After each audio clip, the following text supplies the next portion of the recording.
Carolien Martens. She is Business Development Manager at ICsense. And Carolien will talk today about chips that are used in medical wearables. Carolien, the floor is yours. Thank you, Ruth, for the kind introduction. So indeed, in my talk, I will try to give a high-level overview of the shift from consumer to medical wearables and more particular, the significant growth of introducing medical functionalities in this consumer type of products.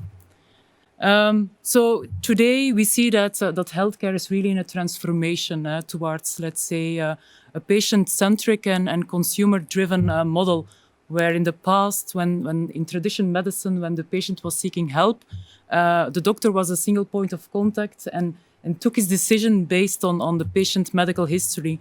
While today we see a lot of medical apps, wearables, sensors, lots of big data analysis being used to create new, let's say, solutions for therapies, for diagnosis, but also for monitoring and prevention. But to enable all these new sensors and wearables, we see that there is a big need for innovation required, and especially in the field of performance and sensor accuracies, we see there's really a big need to go beyond what is currently available on the electronic component market. Also, with respect to miniaturization, there is a strong drive towards smaller integration. For example, in the case of, let's say, ingestible pills or cameras, for the sake of the patient, you want to make this as small as possible, of course. But also with respect to autonomy of the system, longer battery life, these are really essential to make your product, let's say, seamlessly adapted by these patients. So there are a lot of technical drivers to consider a custom chip, but there, of course, are different business cases. So in the case of a new product where a system is not existing yet, or if there are dedicated form factors, or in case of IP protection, some customers go for this custom chip design. But there are also, let's say, high-volume, single-use, disposable products where cost is also more important, and also reduction of the bill of materials, time to market, and also having your own supply. Also for those type of customers, a custom chip design can be the way to move forward. So it's really essential to do good balancing of the features and the cost for your product to make that decision. So perhaps a short introduction about ICsense. So ICsense is, let's say, one of the largest FAB-independent design teams within Europe. And we have developed over the years a strong portfolio in a lot of medical developments. So we're very skilled in, let's say, ultra-low power design for sensor readouts. Can be used for implantable devices, but also, let's say, neuromodulation, deep brain stimulation, spinal cord, cochlear implants, and so on. But also for, let's say, continuous glucose monitoring patches and also additional patches for medicine intake. We also have a strong portfolio with respect to high voltage power management functionality. So let's say battery operated systems or rechargeable platforms for implants, let's say for pacemakers and so on. And we also have a strong skilled team on, let's say, medical imaging and diagnosis related to ultrasound, X-ray, and also lab-on-chip design. But let's come back to the scope of the presentation and having a look at the numbers of the total market for wearable technologies in general. And what we see is that over the last 5 years, there was a strong growth leading up to about $70 billion in total annual revenue.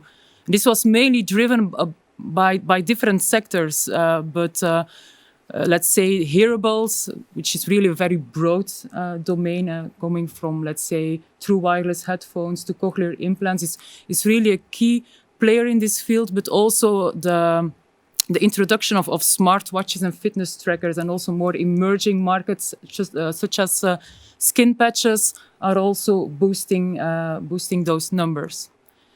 So if we have a look at these numbers, but from a more, let's say, medical and consumer perspective, we see that the medical wearable devices are really continuously growing, but there's even a faster growing segment targeting potentially medical devices. And these are the consumer devices, such as smartwatches and the Hearables, that add extra medical functionality to their products, such as temperature sensing or more cardiac monitoring.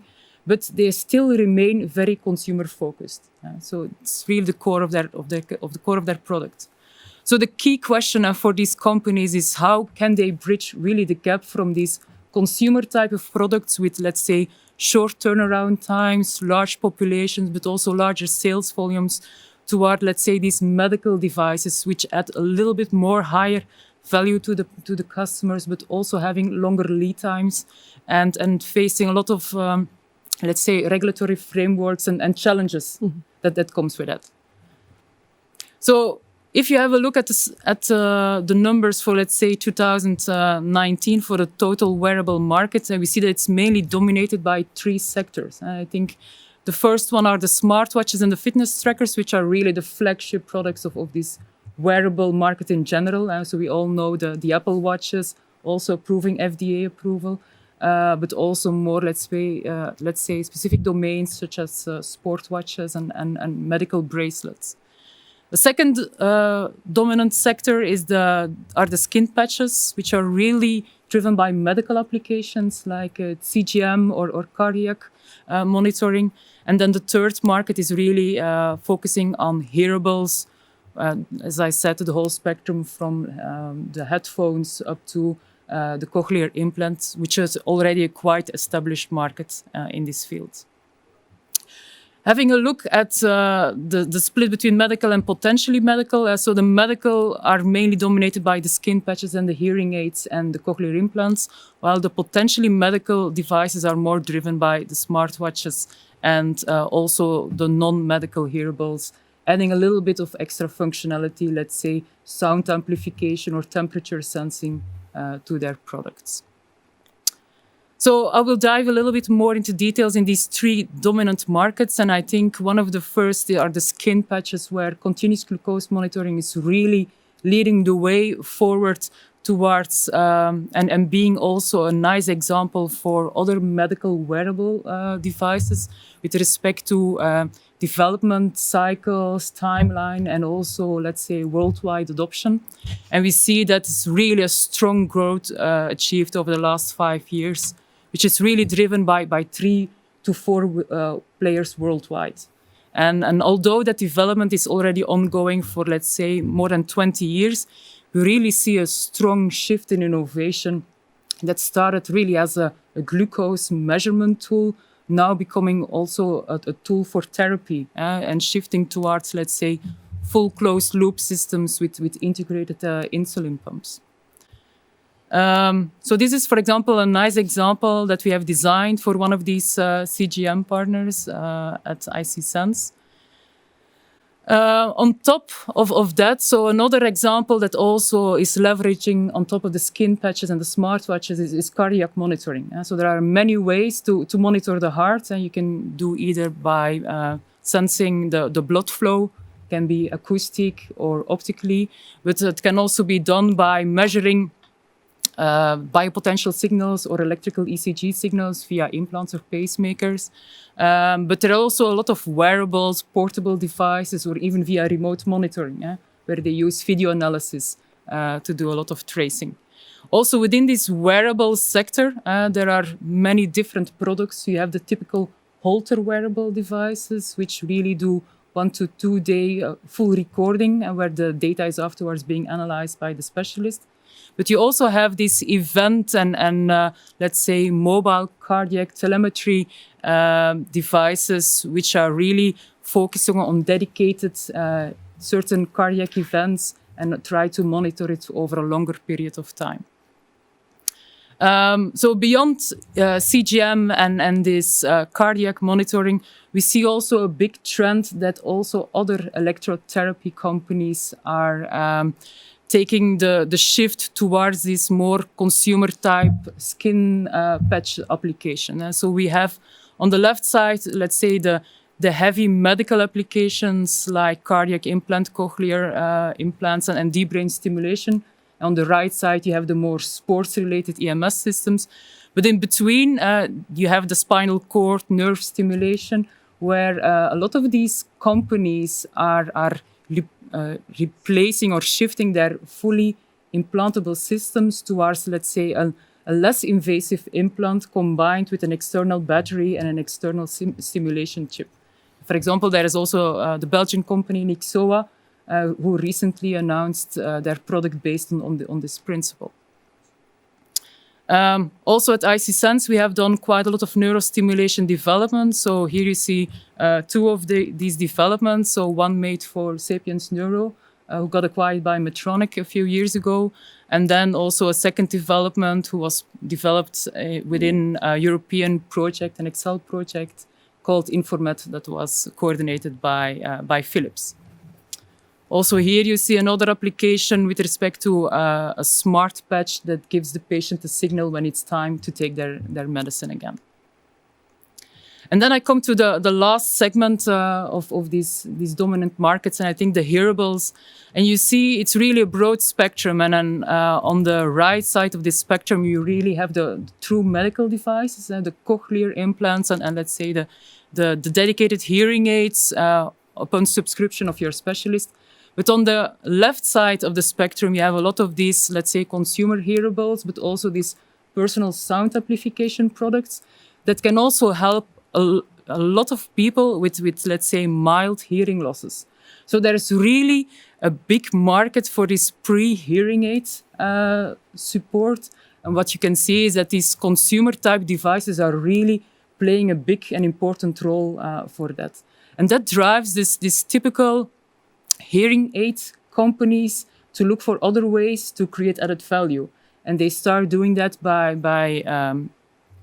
generating extra physiological data or measurements by adding other functions like temperature sensing or eye movement, stress levels, and so on. So in that way, it also pushes them to move forward. So also here we have at ICsense already for many years a long-lasting cooperation with Cochlear, where we work on next-generation stimulation ASICs for these implants.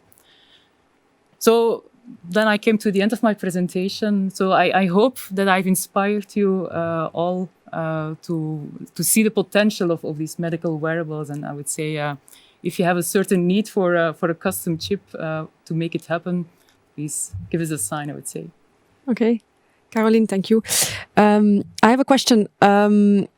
So yeah, I see you gave very inspiring examples of potential medical applications.